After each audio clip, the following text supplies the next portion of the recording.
Yeah, very true. I think this whole aspect of funding, and that therein lies your point of private sector being allowed. This problem probably will be much lesser if private sector is willing to pump in funds.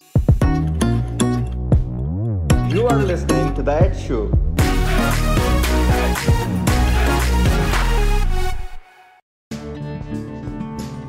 Welcome to The Ed Show, a podcast where I sit with some amazing personalities from across sectors and borders to have meaningful conversation on topics that matters to us.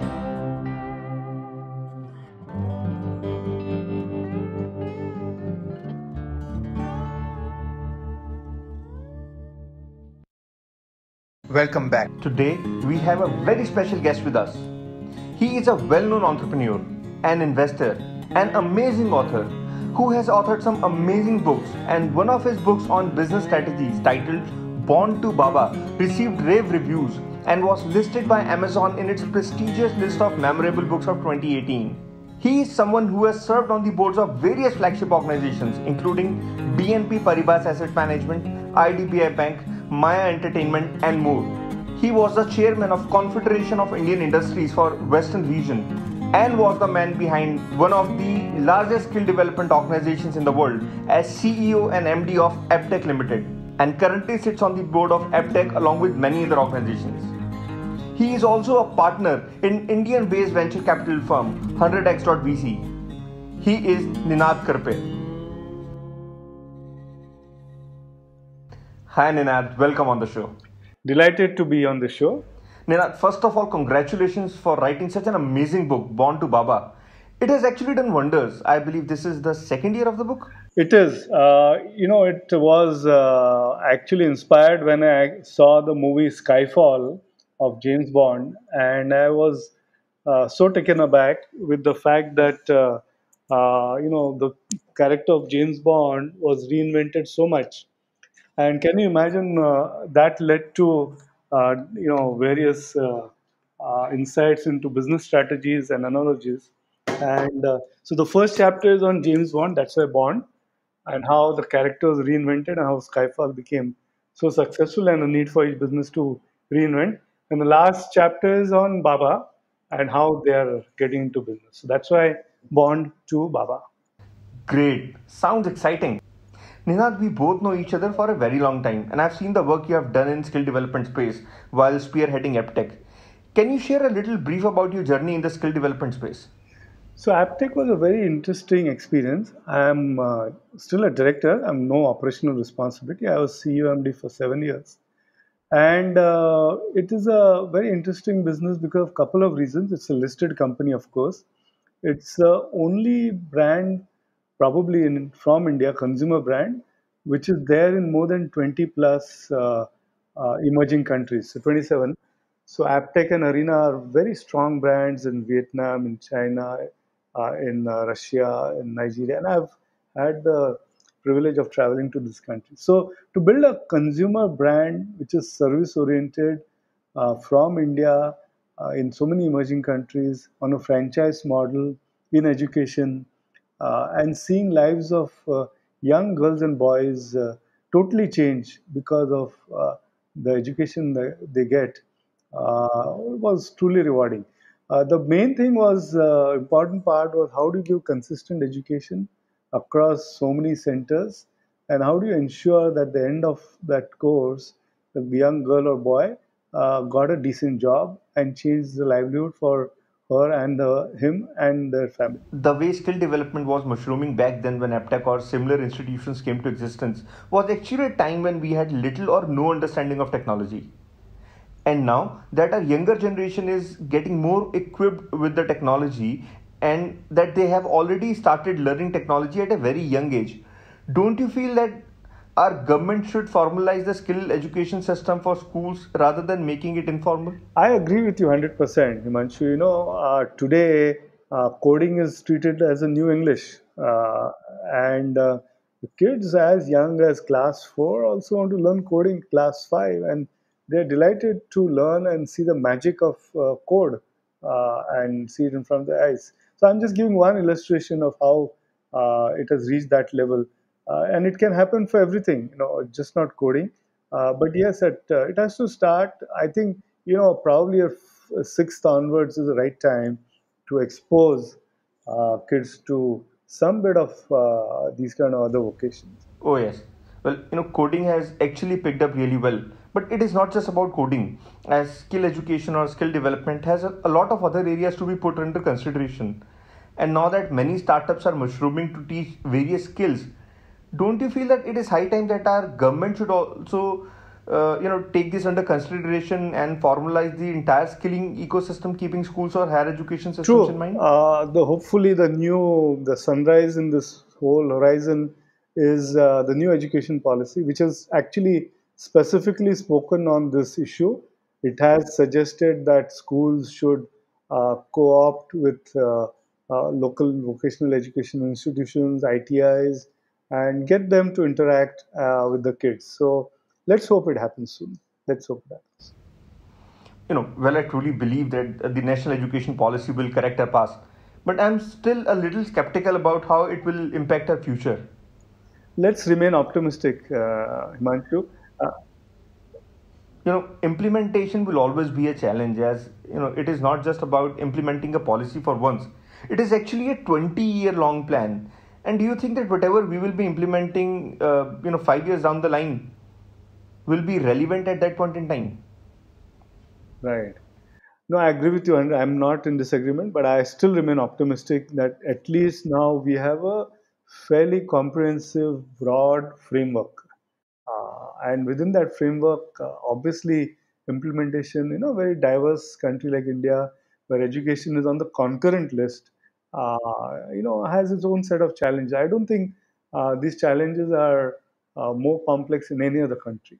But given the challenges, at least broadly, there's a framework, and hopefully within that framework, whatever we can chip year by year, month by month, day by day, week by week is good. Ninad, you are one person who is always optimistic, and you also believe in simplifying complexities in the entrepreneurial journey. Do you feel that we should also simplify education structure by allowing corporate to enter into the formal education delivery domain? Maybe by allowing them to establish school, colleges, or universities, or as how you would say, allowing Alexander to fill in the gap? True, true. So I am a believer in allowing private sector in social sector on a in a proper frameworked manner, in a proper box with light regulations. Now, let me further elaborate. The social sectors in India are healthcare, education. Let me go to another example in defense. We have seen in the recent 4 5 years the government, and rightly so, I am in full agreement and support the view that they have allowed private sector participation. In fact, they're encouraging with obviously its own precautions and regulations. Healthcare, they have allowed. Financial services, massive liberalization with foreign companies coming into insurance, which at one point of time was considered a tough sector for allowing foreign companies. Education remains the last bastion. It's a bugbear. I don't think there's unanimity in opinion and policy on this. It has to emerge, and it should emerge. I think if you have proper regulations, it will happen. The new education policy has made one or two references saying that private people with philanthropic pursuits, so obviously not for profit, should be allowed.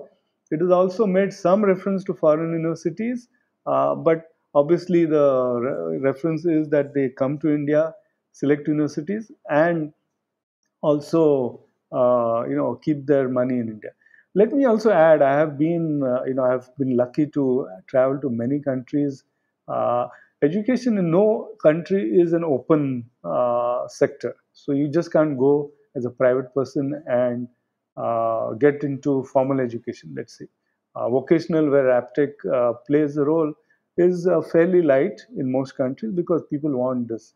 So it's not the case that other countries have totally liberalized and we have not, but there's a strong case, and I agree with you, given the complexity of the problem in India and the urgency to have good quality education for our young girls and boys, the need to allow private sector in a properly controlled manner.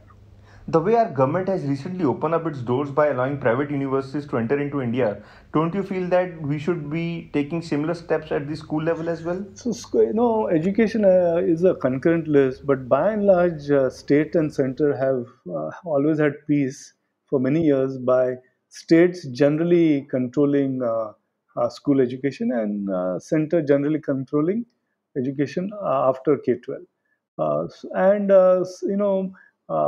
States can do it. So it's up to the state to allow private sector.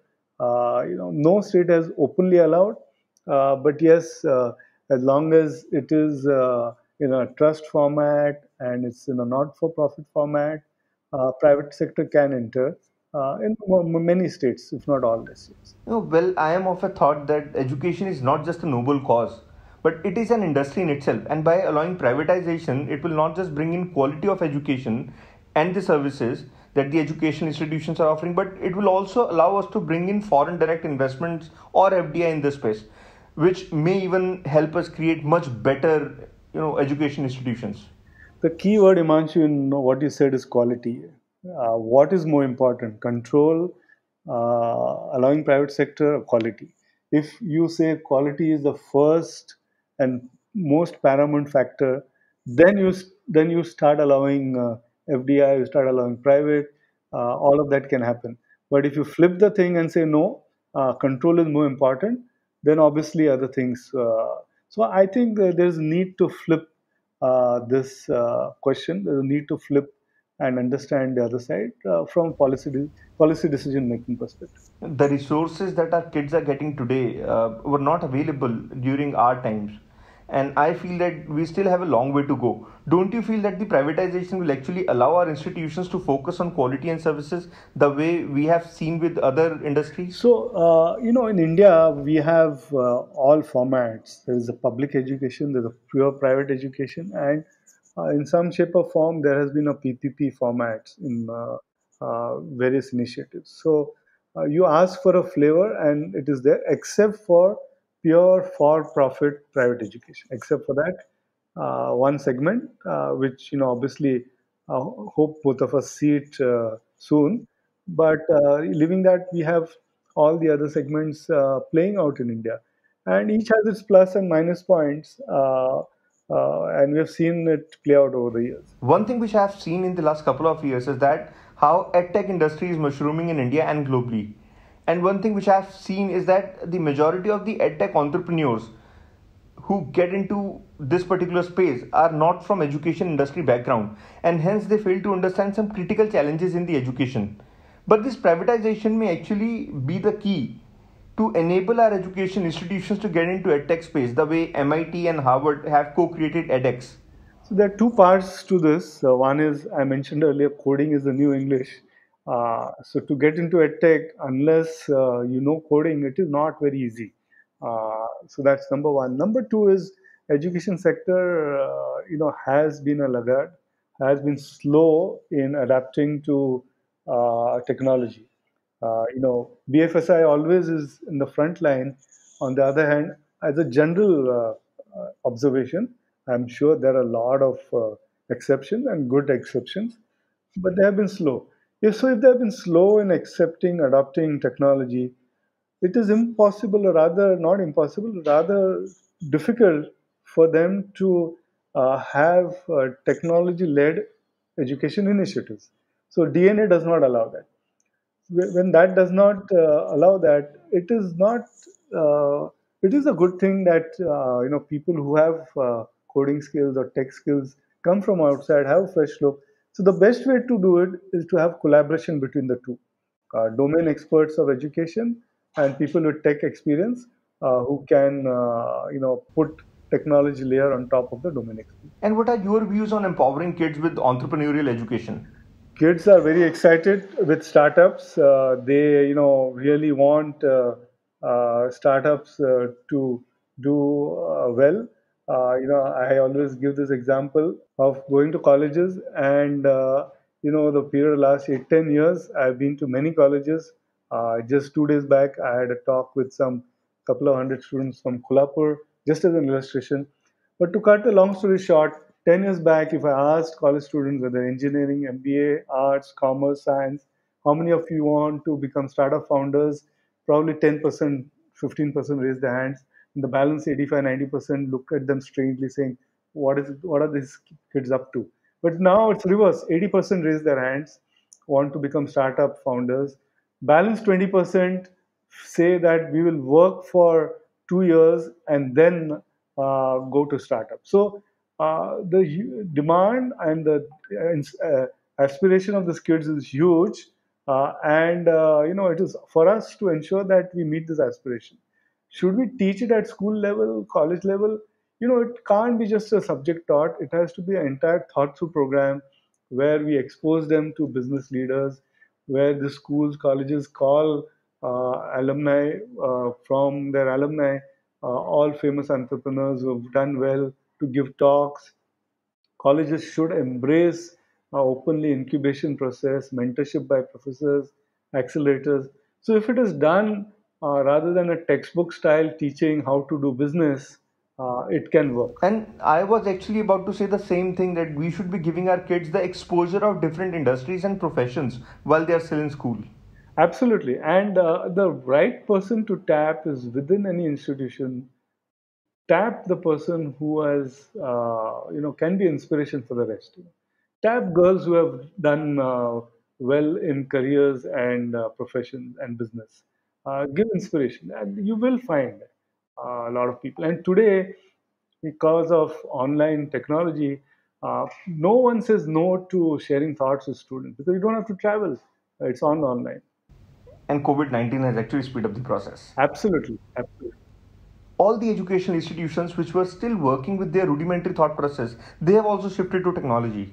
absolutely, absolutely. Don't you feel that other than the technology and entrepreneurial skills, we should also teach finance and money to our kids? As this is a very crucial area, and this area has a much bigger gap to fill, as we still don't teach money management to our students. So, even a rudimentary skill like we have, programs at senior levels, finance or non-finance people, where you just teach basic. They're absolutely essential. When I said coding is the new English, understanding basic finance is also very critical. Uh, the last thing a person does is, I'm a great engineer, I know great coding, I can do this business, but I don't understand what is EBITDA, what is gross margin. It is tough to run a business like that. It has to be taught. And these things can be taught in a classroom. Finance fundamentals can be taught. And why just fundamentals? When we see how ecosystem in the Western countries are mushrooming and how educational institutions are gearing up to provide every single resource or opportunities to the students, then why can't we do that? Agree. Let's start with fundamentals and then move on from there. And this may also enable our education institutions to support our startups, maybe by involving and evolving the startup ecosystem by providing them with the seed investment. I am very, very optimistic about startups. India will become the global hub for startups in education for certain and overall. There's a massive opportunity for startups in education. The system needs a lot of innovation. Innovation can happen only with young girls and boys who do the startups. They need to be nurtured. Ideas of these founders are fragile. They require to be nurtured and helped and mentored. And if they are mentored properly, they can certainly be successful. And don't you feel that we as entrepreneurs or investors should join hands with educational institutions and help empower the right entrepreneurial spirit in these students and support them in their startup journey right from their schooling days or college days? Investors should do what they're best at, which is invest money and ensure that the company grows. If you distract yourself too much, your basic your basic thing which you are good at may get diverted. But yes, I think you and me or and other investors are always open to giving talks, sharing ideas. Sharing knowledge is not a problem. Beyond that, I think commitment of too much time will distract investors. But we are certainly sharing knowledge is critical, important, and we should do it. And one thing which I have seen in the developing countries like India, Vietnam, or maybe other similar countries where AppTech is already working, that in these countries we have seen that these schools are struggling for their own survival. And now, in a scenario where educational institutions are struggling for their own survival, then how can we expect them to deliver quality education? Yeah, very true. I think this whole aspect of funding, and that therein lies your point of private sector being allowed. This problem probably will be much lesser if private sector is willing to pump in funds. If you're doing it on a not-for-profit charity basis, education always remains sorry, funding and always remains a challenge. Uh, so, in the developed countries, some large institutes and old institutes have perfected the art in a very, very organized manner of tapping alumni to ensure their future growth by funding. And it is not a one-off thing of fundraising. It's a very well-oiled communication platform and engagement platform with people who have passed on. And there are other challenges as well. And now I'm talking from the investment point of view. Now, education institutions work within the highly regulated framework, and hence the scope of growth is not that high. And hence it creates a lot of hurdles when the institutional management approach private investors or firms for investment, as investors don't see it as a profitable venture.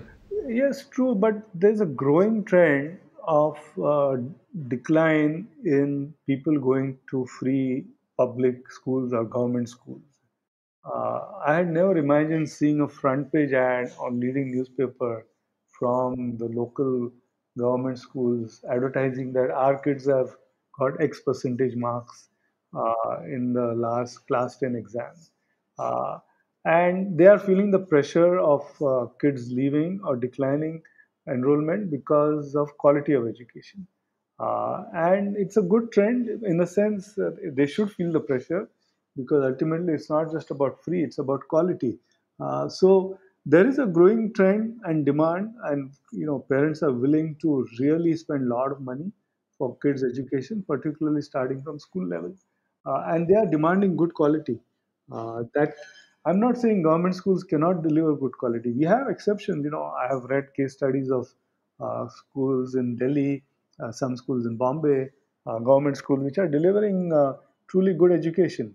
The whole equation needs to be changed. But yes, uh, the first step in India was to ensure that education reaches out in the corners of India everywhere.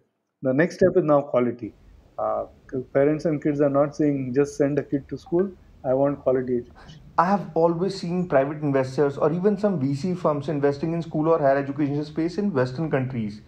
And I always wonder when such investment opportunities be easily available in developing countries. Yeah, so for VC to enter into very highly regulated space, VC generally enters only if there is exit possibility.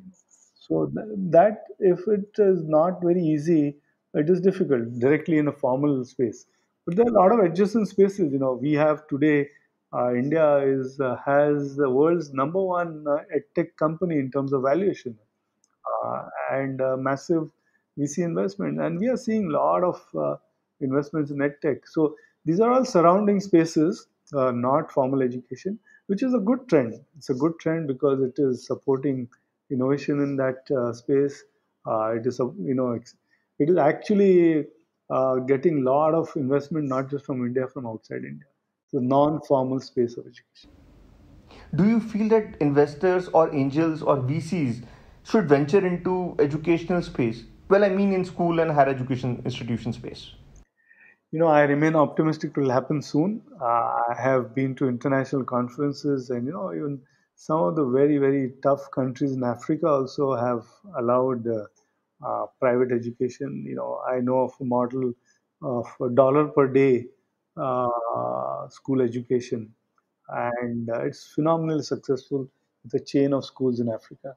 High quality, given in a process manner on $1 per day.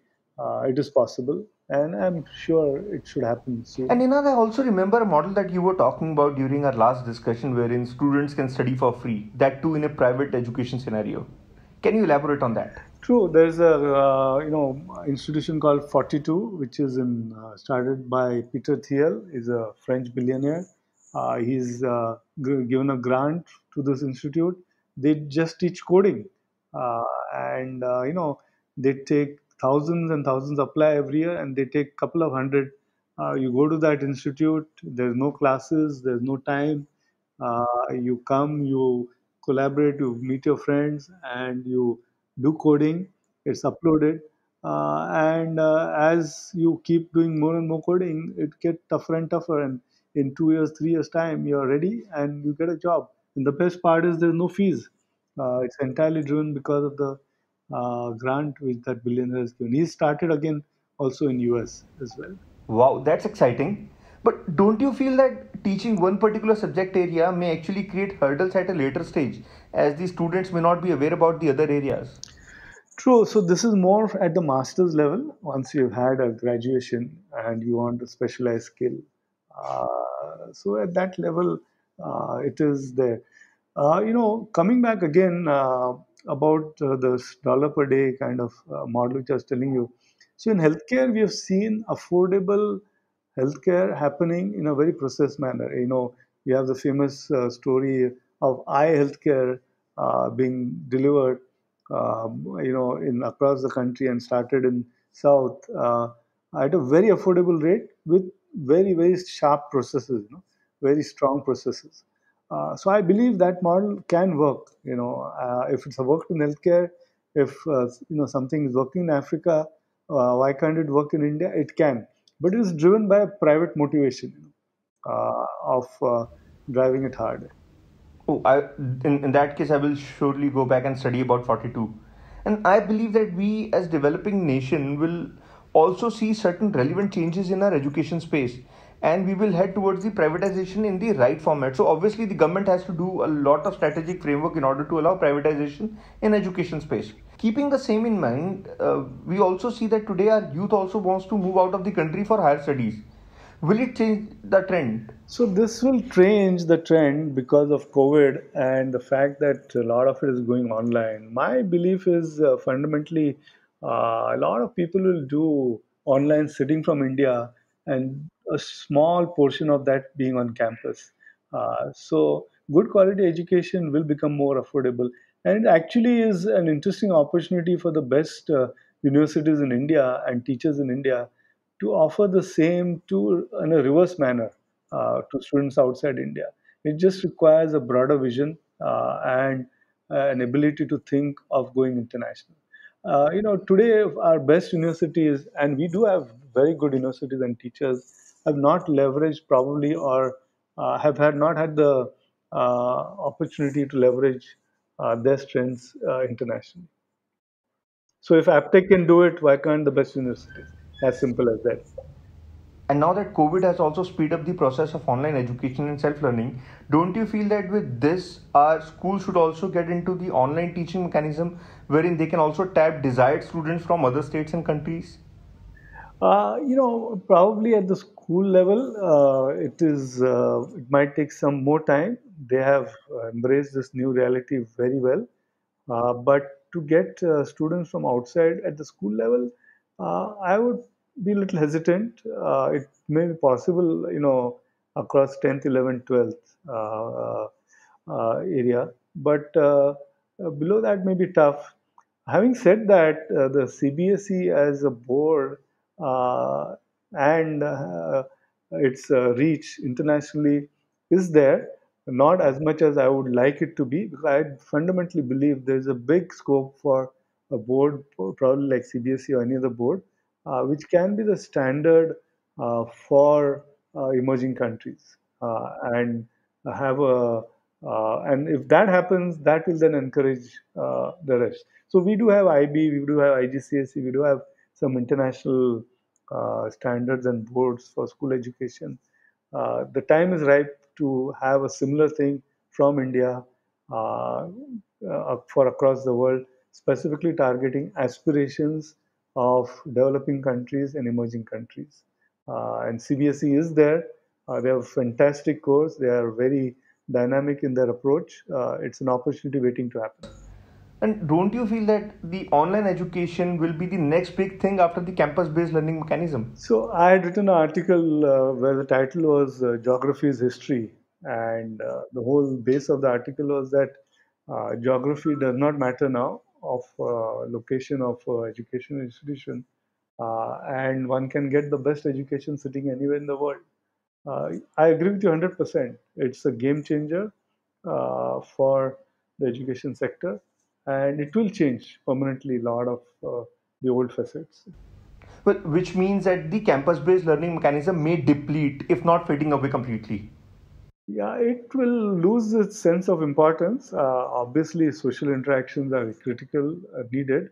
But instead of having 100% campus, probably the percentage will keep declining. And with this, it's time to say goodbye to you, Ninal. Thank you for taking out time for this meaningful conversation. Thank you, Manshu, for inviting me to this show. It's brilliantly crafted. It's the need of the hour, and it's something I'm looking forward to listening to other episodes as well. Thank you. I hope that you all have enjoyed listening to this conversation with Ninad Karpe. If you have liked this conversation, then do rate us on Apple Podcasts and share it in your network. And we will meet again in the next episode with another amazing guest. Thank you for listening to The Edge Show. You can now listen to the same podcast on Apple and Google Podcasts, or you can watch it live on YouTube. And I'll see you in the next episode. Till then, stay safe and stay happy.